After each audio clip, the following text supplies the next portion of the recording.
Police respond to call about sea creature, look what they find hiding underwater. There was too much beach between him and the creature. He wouldn't make it in time. The water frothed and churned as it swam for the surface. Even in the gray afternoon, the light still made its slick, oily skin glisten. Part of the body broke through the waves and headed towards an outstretched hand. Jose leaned back and nursed the first coffee of the day. As usual, the police station was wonderfully quiet. La Gomera Island was so small, there wasn't much for them to do or anyone to cause real trouble. There were sea-loving locals and tourists. That was it. So when the phone rang at 6 a.m., even he was shocked. A frantic girl sputtered a string of incoherent words together. Something about a deal? No, a seal. Jose rolled his eyes, jotted down the details, and then hung up. Probably some hippie environmentalist. The Department of Natural Resources could handle it. There was no way he was leaving his desk. The phone rang again. Jose let out a long, annoyed groan. It had better be good. It was another frantic warning about a shark. 5 more messages appeared on his desk. Had the entire island gone crazy?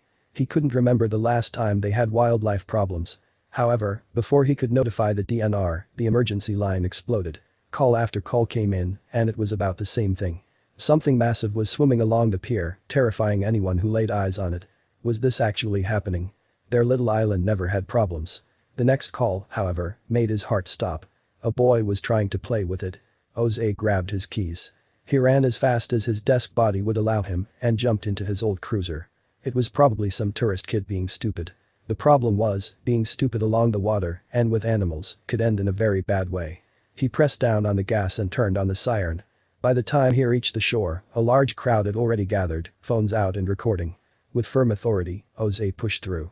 There was no way a kid was going to get hurt while he was on duty. But, as the scene appeared before him, even he stood frozen in place, unable to believe his eyes. The kid couldn't have been more than 8. He kneeled on the algae-covered concrete steps and stuck his fist into the water. For Jose, the world blurred as he sprinted toward him. The salt air stung his lungs and airbound sand scraped his eyes. None of it mattered. He had to get to him and fast. Jose yelled for him to move back, but the crash of the waves drowned out all words.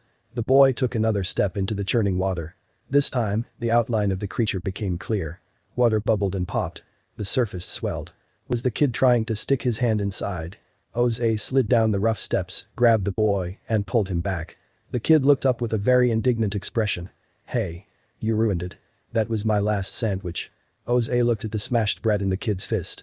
The rest of it was being gobbled up by something he had seen many times before. It was a stingray, a massive one.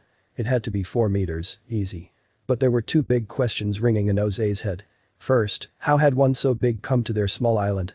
Second, what in the world was the kid thinking? It seems the young man would have both the answers.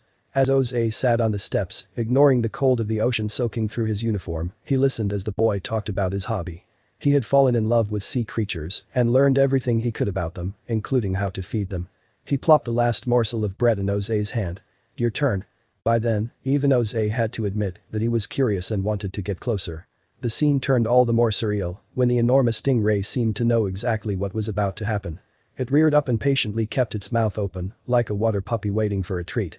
The bread slipped in and the stingray bubbled under the surface again, floating in slow, graceful circles. Why is it here? The kid answered, probably because it found more food here.